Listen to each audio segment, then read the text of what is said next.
बीबी यहाँ पर मौजूद नहीं थी, उनकी मौजूदगी से कबल जो है फैसला सुनाया गया, लेकिन ये फैसला सुनने के बाद वो इस्लामाबाद से मामूल के अपने जो प्राइवेट स्क्वाड है उसके साथ आई और मर्सिडीज गाड़ी में वो जेल के अंदर दाखिल हुई। और क्योंकि एहतसाब की जो टीम है नैब की, वो ऑलरेडी सुपरिटेंडेंट के कमरे में मौजूद थी और ये प्लान बनाया जा रहा था कि बुशा बीबी को किस तरह से गिरफ्तार किया जाए। लेकिन हमने देखा कि वो तकरीबन 10:50 पर जेल के अंदर दाखिल हुई और नैब की टीम जो ऑलरेडी मौजूद थी, उन्होंने बाज़ाब्ता तौर पर बुशा बीबी को गिरफ्तार कर लिया है। बुशा बीबी ने सरेंडर किया इस फैसले के सामने और बगैर किसी मज़ामत के, क्योंकि पुलिस की भारी नफरी यहाँ पर मौजूद थी और मुख्तलिफ प्लान थे कि अगर बुशा बीबी आती हैं तो उनको किस तरह से टैकल किया जाएगा। लेकिन हमने देखा कि बिल्कुल मामूल से हटकर बुशा बीबी जो है आई और किसी भी किस्म की कोई मज़ामत नहीं हुई।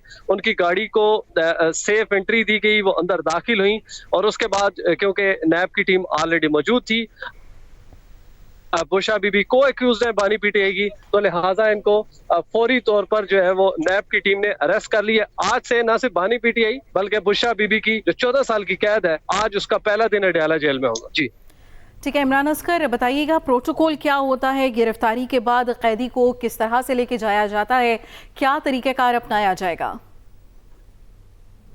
जी बिल्कुल, देखें जिस तरह ऑलरेडी बानी पीटीआई जो है उनका जेल ट्रायल हुआ और कल हमने देखा कि उनको साइफर केस में जो है वो सजा दी गई 10 साल। तो बानी पीटी ऑलरेडी जो है वो कैदी बन चुके हैं। लेकिन बुशा बीबी हमने देखा कि साइफर केस की समाअत हो या तोशाखाना और 190 मिलियन की, तो वो हर पेशी पे पहुंचती थी यहाँ पर, और बाज़ाब्ता तौर पर खासतौर पर तोशाखाना की जो समाअत है वो बानी पीटीआई और बुशा बीबी की मौजूदगी में जो है वो की जाती थी।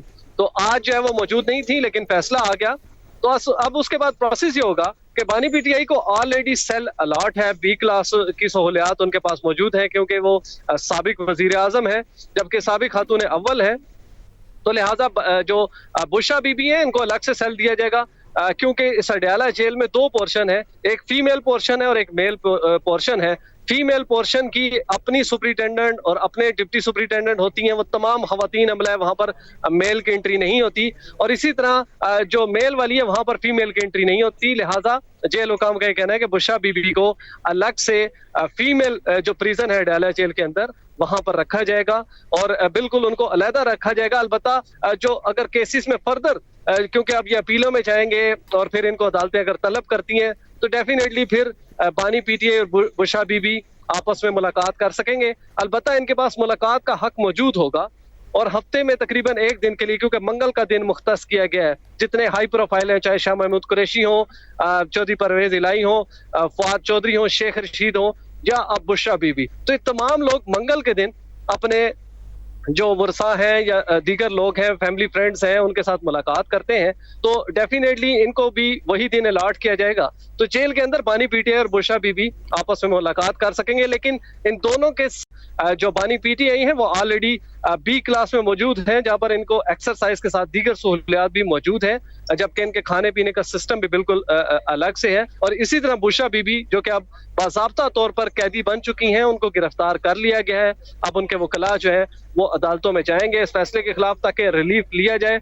लेकिन अब बुशा बीबी आज जो है वो बाज़ाब्ता तौर पर कैदी बन के अडयाला जेल में शिफ्ट हो चुकी है। जी, बुशा बीबी ने खुद गिरफ्तारी दी, उन्हें गिरफ्तार किया जा चुका है। इमरान असगर, तफसीलें इस हवाले से आगाह करने के लिए आपका शुक्रिया। आपको बताएं कि तोशाखाना रेफरेंस में बानी पीटीआई बुशा बीबी को 14 साल कैद की सजा सुना दी गई है। बानी पीटीआई बुशा बीबी को मजमूई तौर पर 1 अरब 57 करोड़ रुपए के जुर्माना भी आयद किया गया है। और इस फैसले के हवाले से आपको बताएं कि बुशा बीबी मौजूद नहीं थी, उनकी अदम मौजूदगी में यह फैसला सुनाया गया था, वो अदालत पेश नहीं हुई थी। लेकिन इस फैसले के बाद बुशा बीबी गिरफ्तारी के लिए खुद अडयाला जेल पहुंची थी और उन्हें अडयाला जेल के अंदर गिरफ्तार किया जा चुका है। Senior rank person Rahman Azhar साहब हमें ज्वाइन कर चुके हैं। रहमान अजहर साहब, कल भी एक फैसला आया, आज भी एक फैसला आया, कल का फैसला आज के फैसले से कितना मुख्तलिफ है और इसका क्या इम्पैक्ट होगा? देखिए, सियासी तौर पर तो इन दोनों फैसलों के अंदर कोई आपको बहुत ज्यादा इख्तलाफ, बहुत ज्यादा फर्क जो है वो नजर नहीं आता, क्योंकि ये जो दोनों केसेस थे, इन केसेस के हवाले से कहा जा रहा था कि बुनियादी तौर पर यही 2 केसेस होंगे जिनका बना पर का फैसला होगा। और ये बात कही जा रही थी तो खास तौर पर तोशाखाना के केस के हवाले से कि अगर ऑन पेपर कोई केस इमरान खान साहब के साथ ज्यादा उनके खिलाफ मजबूत है तो वो ये तोशाखाना वाला केस है। लेकिन इसमें ये जरूर था कि शायद एक फैसला आ जाता और एक फैसले के लिए हमें कुछ जो है वो इंतजार करना पड़ता। लेकिन ये जो तय दर पे फैसले आए हैं, मेरा ख्याल है इससे तहरीक इंसाफ के मोराल के ऊपर, उनका जो सियासी इस वक्त हिकमत अमली है उस पर जो है वो खासा असर पड़ेगा। और ये चीज इलेक्शन वाले दिन से पहले ही उनके लिए आना, उनके इलेक्शन पर भी असरअंदाज हो सकते हैं। क्योंकि देखिए, मैंने कल भी आपसे जो है वो बात करते हुए कहा था कि कुछ वोटर ऐसा होता है जो ये सोच कर बैठा होता है कि ये सब चीजें जो है वो, जो उनके साथ अभी जो कुछ हो रहा है, ये बदल जाएगा जब इलेक्शन होंगे, इलेक्शन के बाद जो है वो कोई तब्दीली आ जाएगी और वो जो है वो किसी न किसी तरह से सारी सूरत हाल से निकल आएंगे। लेकिन ये जो तय दर पे 2 सजाएं हुई हैं, इससे मेरा ख्याल है कि उनके ऊपर जो है वो खासा फर्क पड़ेगा, उनके लिए मुश्किल होगी, उनका जो मोराल है उस पर भी बड़ा असर पड़ेगा। और वो जो वोटर जो बाहर निकलना चाहता था, जो ये चाहता था कि वो बाहर निकले, चीजें बदल जाएं, 8 फरवरी के बाद शायद खान साहब जो है वो वजीर आजम बन जाएंगे, मेरा ख्याल है उस वोटर को एक सेटबैक जरूर होगा और शायद वो वोटर इलेक्शन वाले दिन अपने घर से ना निकले और घर पर ही बैठे रहे। ठीक है, सीनियर कानूनदान मुस्तफ़ा रमदे साहब भी हमें ज्वाइन कर चुके हैं। बहुत शुक्रिया सर, आपने वक्त निकाला। आपसे ये जानना चाहेंगे, आज का जो फैसला आया है, क्या इसके बाद भी पीटीआई के पास कोई कानूनी रास्ता बचता है खुद को बचाने का?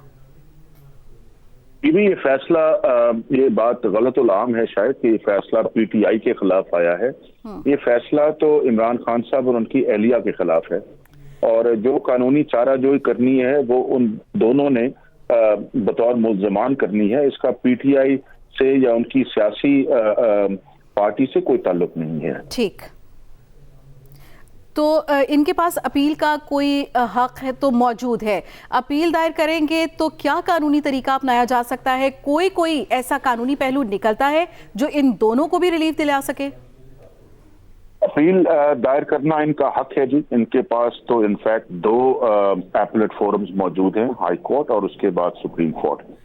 और अपील दायर करना तो इनका कानूनी हक है, लेकिन अपील में रिलीफ मिलना वो कोई इंसान की ख्वाहिश के तहत नहीं होता। उसमें 2 किस्म की अगर आप सुकम सक्सेसफुली प्लीड कर पाएं तो फिर आपको रिलीफ मिल सकती है। एक ये कि जो प्रोसीजर था अदालत का वो ठीक नहीं था और अगर ये इस्टेब्लिश कर पाएं कि इनका राइट ऑफ फेयर ट्रायल जो है वो इम्पीड हुआ है या वो वायलेट हुआ है तो इनको रिलीफ उस बना पर मिल सकती है।